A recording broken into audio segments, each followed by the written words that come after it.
Yo guys, Bullseye Boy back again with another video. This is my Monday Night Raw review.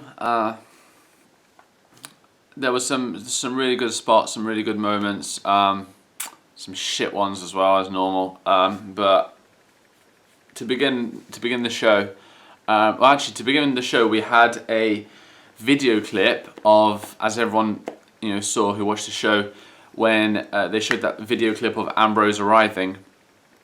And Lesnar just completely went fucking insane on him, and that the power bomb thing he did to Ambrose through the windshield of the limo.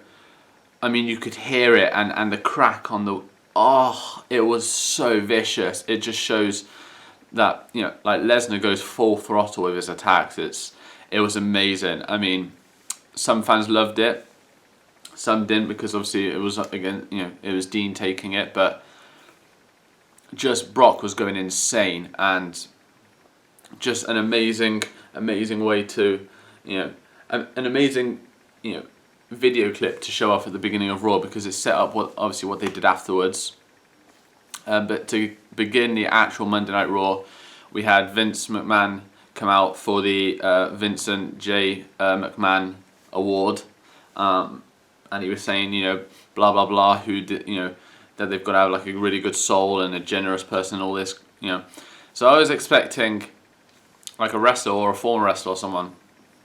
And then when Stephanie McMahon came out, her voice just goes through me. It's so creaky, and at least she wasn't getting all hyped, because then her voice really goes. But she was obviously pretending that she was really emotional about it. And the best moment of the show was when she was about to receive it and Shane McMahon came out. I've always loved Shane McMahon. He was just such a beast back in the day, and Shane McMahon came out, and he's always kind of been against his father. I mean, a lot of his rivalries have been against his family type thing, and it's just priceless watching him.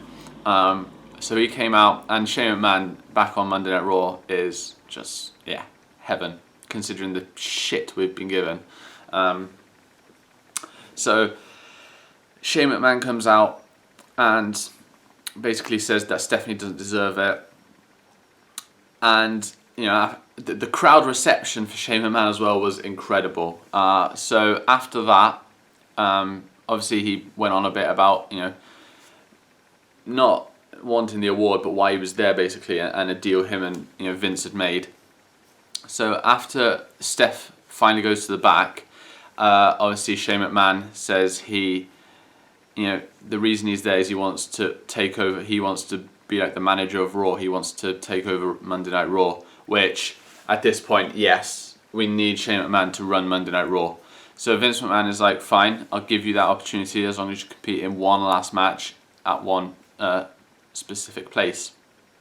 So Vince McMahon announces that Shane McMahon is going to fight at WrestleMania to determine whether he will run Monday Night Raw, and his opponent is The Undertaker. Which, when that went off in my head, it gave me so many scenarios. So obviously a lot of people, me included, have been saying John Cena will be the guy. Obviously there's not a great chance at the minute of that because of what they've announced, but for you guys who are watching this, do not rule out John Cena yet, because I still think Shane McMahon they could do a scenario where Shane McMahon hires someone to wrestle for him to get the job, which would be John Cena in that case. Obviously Vince wouldn't be in The Undertaker's corner, no one would be, but obviously Vince would be backing The Undertaker to win, and Shane would be putting his stock into John Cena to win the match, so that he would get power of Monday Night Raw. Which at this point, if it's Shane McMahon, amazing. I'm all for Shane McMahon versus The Undertaker. If not, if he hires John Cena, obviously everyone knows I want that match. Whatever happens, I know a lot of people don't want The Undertaker to lose again, but I honestly, another loss doesn't matter that much, because he's lost once already, and it's The Undertaker. He will always be Mr. WrestleMania, the best of all time. blah blah blah. So one more loss doesn't really affect it, especially if it is Shane in the match. I think there could be some like outside interference to help him win, because he wouldn't win on his own.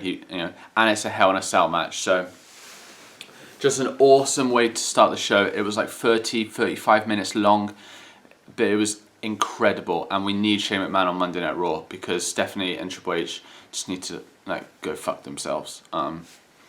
So that kicked off Raw. Amazing scene.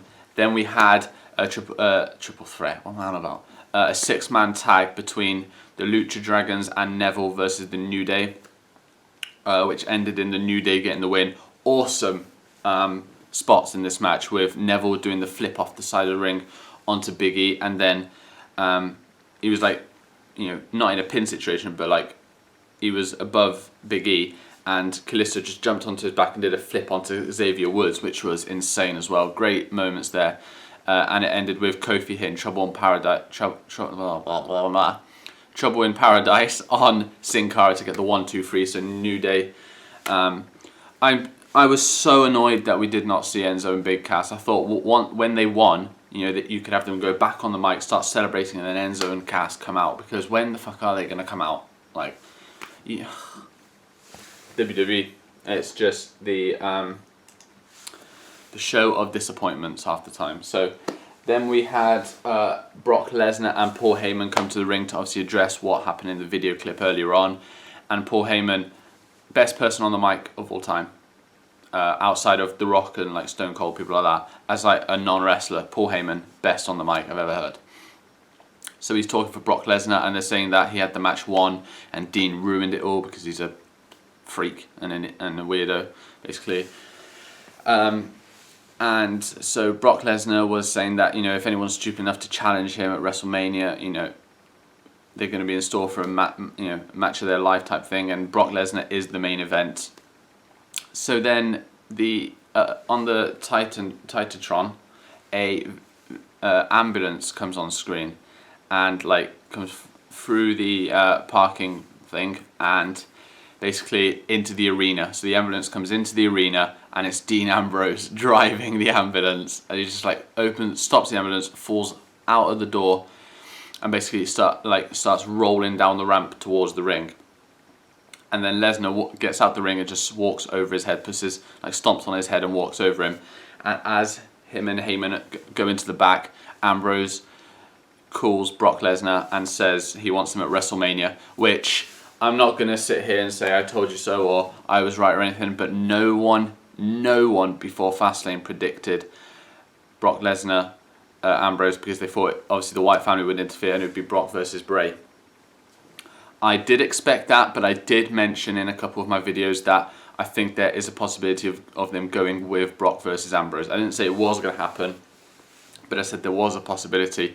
And obviously once the Wyatt family didn't interfere, I knew it was Lesnar versus Ambrose. And then the rumour came out, well, the not rumour because it was actual news. News came out yesterday before Monday Night Raw that they were going to go in that direction. So I kind of guessed that one.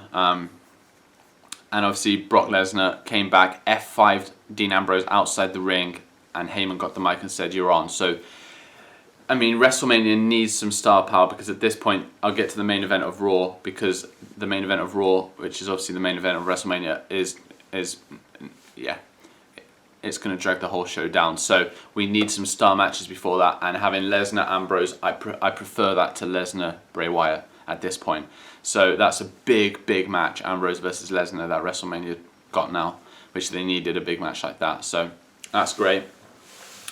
After that, we had, I think it was that, please don't tell me it was, right, yeah, the Usos versus the Ascension, with the Dudley Boys coming out top of the ramp. So the Dudley Boys obviously have a rivalry, a feud going on with the Usos. My take on this, I don't give a fuck, so I'm not going to talk about it, because it's just pointless. It's pointless. I mean, yeah, I didn't even watch the Dudleys when they were on the mic at the top of the ramp. I walked out of my room and was, I don't know, like making a coffee or something. So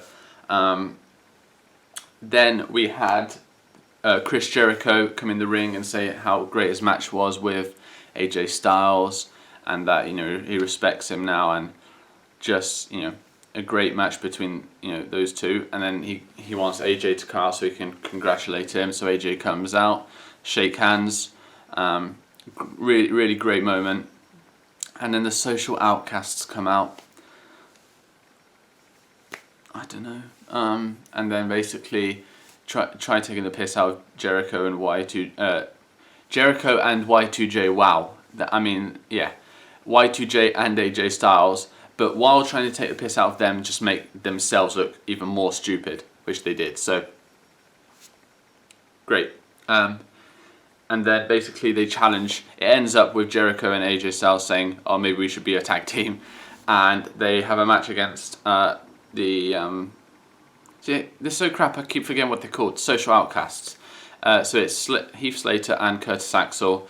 And Curtis Axel made a big deal before the match of Jericho tapping out. I knew this was going to happen to end the match. What happened? Jericho made Axel tap out. So Jericho and Styles got the win. And that was pretty much it for that scene. Not much to talk about there. I was disappointed. What I really wanted to happen, and what I would have done, was when Jericho called out Styles. No, actually. Yeah, have that bit go on like it did. Jericho called out Styles, but then instead of the Social Outcast coming out and they congratulated and shaking hands, KO came out. Kevin Owens, Intercontinental Champion, was like, "No, this is all nice," because it's the type of thing he would interrupt and make fun of. So KO, Kevin Owens coming out, and obviously I want at WrestleMania. God, that sounded weird when I tried to say that. I want at WrestleMania Kevin Owens defending the IC title versus AJ Styles versus Chris Jericho in a triple threat. Kevin Owens, AJ Styles, Chris Jericho, triple threat. Match of WrestleMania? Probably. Then, why is this taking so long? Then we had a scene with Stephanie saying that Roman Reigns is in the main event tonight against Sheamus. Again, we've seen this. Yeah. Annoying. And then we had a 6-man tag, would you believe it or not? And would you believe it or not, it was the Wyatt family versus Big Show, Kane, and Ryback. Wow, I mean, I've never seen that one before. I mean, it's just so great to see a new match, you know? I mean, get the fuck out of here with this shit. Big Show, Kane, Ryback. The only decent thing about this was that Ryback walked out and we saw something different. Apart from that, I mean, it's WrestleMania. It's like in 5 weeks. At this point, I'm expecting Bray Wyatt and the Wyatt family versus a Big Show, Kane, and someone else on the WrestleMania card. And probably before the main event, the way they book things. That's probably what they're gonna have. You know, just to to make everyone enjoy the show a bit more. You know. Then we had Sasha Banks came up to a huge pop. You know, Sasha Banks is amazing. I've said that a million times. Versus Naomi with Tamina at ringside. The match goes on. Becky Lynch comes out and helps by taking out Tamina. Sasha gets the win, and then they hug in the ring, Becky and Sasha, and Charlotte comes out and says that Sasha and Becky will have a #1 contenders match to see who faces Charlotte at WrestleMania. What I think will, but definitely should happen, is in the #1 contenders match between Sasha and Becky, is it ends in a DQ or a double count out, so no one wins and they're forced to have a triple threat and put both women in the match. That's what I want. So hopefully that's what happens. Again, not too much there though, apart from Charlotte keeps coming out with Ric Flair, which is pissing me off. And then we had Roman Reigns versus Sheamus. Again, great to see something new, you know, never seen this before. And with fatty Rusev,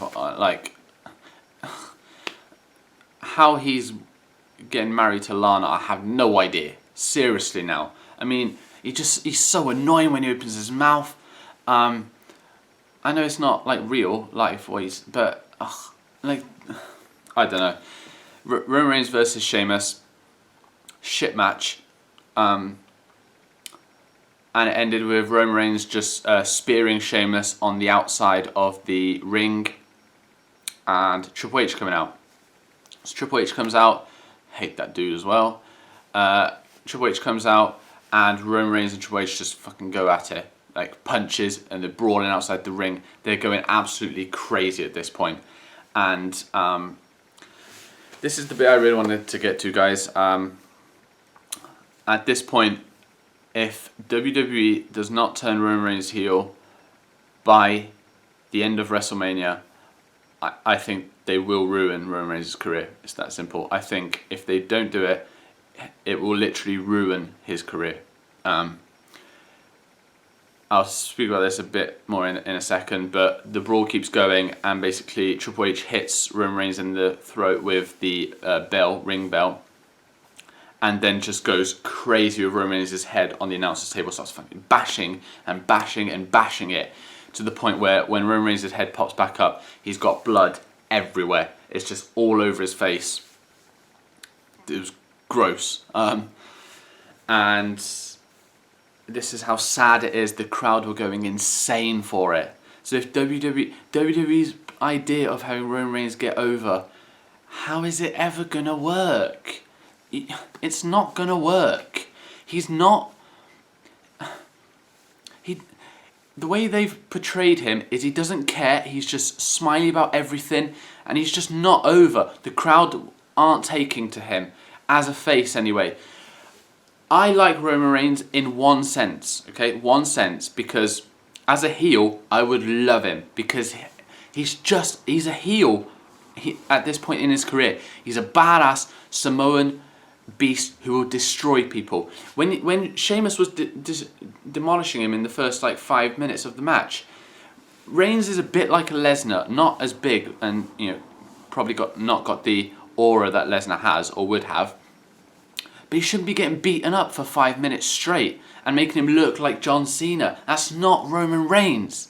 He's a guy who just goes out there, spears, Superman punches, and destroys you in a match.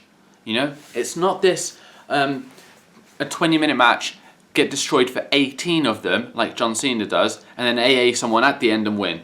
That's not Roman Reigns. So stop doing that. And then, so that happens, and he's got blood on his face, and he's getting destroyed, and the crowd are literally going, yes, yes, to that. And then Triple H pedigrees Roman Reigns on the steel steps, and then holds the title above him, and the crowd are going insane that Roman Reigns has got blood on his face and is getting destroyed. If that's the idea of being over, I'm sorry, Vince and WWE, but you're sorely wrong here. And there's one way to salvage his career and having him as the top guy, because they're hell-bent on it, okay? And at this point, fans just have to accept it right now, because they don't listen to the fans, and Vince McMahon, they're set on it, so it's going to happen. So the fans that are booing, just get with it, okay? Because it's going to happen. But again, he was getting booed on Monday. Usually, a pay-per-view audience, he gets booed real bad. Monday Night Raw, it's never been as bad. This Monday Night Raw was horrendous. It was just, bad. So, the only way to salvage him being the top guy for the next few years and, having a real good career that they want him to have is turning Roman Reigns heel. Because Triple H it was cheered last night. Triple H will be cheered next Monday. Triple H will be cheered the Monday after that. Triple H will be cheered the Monday after that. And then Triple H will be cheered at WrestleMania in the main event, which no one will care about. Okay? No one cares about this match. They are literally booing him so much to try and get him out of the main event. And like last year, they booed and were against him so much that WWE, with 2 days to go, literally had to change their plans of him beating Brock Lesnar. I mean, that's really sad. Really, really sad. So they've got to turn him heel. There's no other way for it. Because if they never turn him heel now and he's a face throughout his career, Roman Reigns will never, ever get over. He just won't. He's not good enough on the mic to sell himself properly, to become liked. I think he's a pretty decent wrestler, in my opinion. I actually do, and I like the way he wrestles, and he gives everything. You can't take that away from him. He gives everything. Plus, there's if you turn him heel, there's storylines that Reigns could just go off on straight away because of why he turned, heel. There's so many possibilities, but I'm talking about this. They're not going to listen to me. They're not going to listen to you. They're not going to listen to anyone. Stephanie, Vince, WWE hierarchy. They most likely won't turn him heel, and they'll go through 2017 with him getting booed, 2018 with him getting booed, 2019 with him getting booed, until WWE fans just stop watching the product. That's the only way that WWE will change, if fans do not watch the product and pay their money. Because as long as they're making, a great income, WWE will carry on like this, not caring. So, we'll see what happens. I think, obviously, the perfect time would have been last night. Well, not last night, Sunday, at Fastlane for him to turn on Ambrose to become a heel. But obviously he's not going to turn heel against Triple H because, especially after last night, Reigns is going to want big revenge after last night, and he hates Triple H and blah blah. The only way they can do it now is WrestleMania. The Rock is in Roman Reigns' corner. Reigns wins the WWE World Heavyweight Championship. The Rock congratulates him, and he spears The Rock at the end to end WrestleMania 32 and turns heel. Simple. Only way now. Only way to turn him heel. Only way to salvage his career. Only way to get him over. Because Roman Reigns could be over as a face after he's been a heel. Because there's no way now for him to become to get over as a face. They've booked him too poorly for too long. They've made him look weak for too long. Like the biggest indication was the Royal Rumble, 1 versus all. And it was Roman Reigns versus 10 people because he missed half the match. So, yeah, that's it. That's my take on it. It's really starting to piss me off because,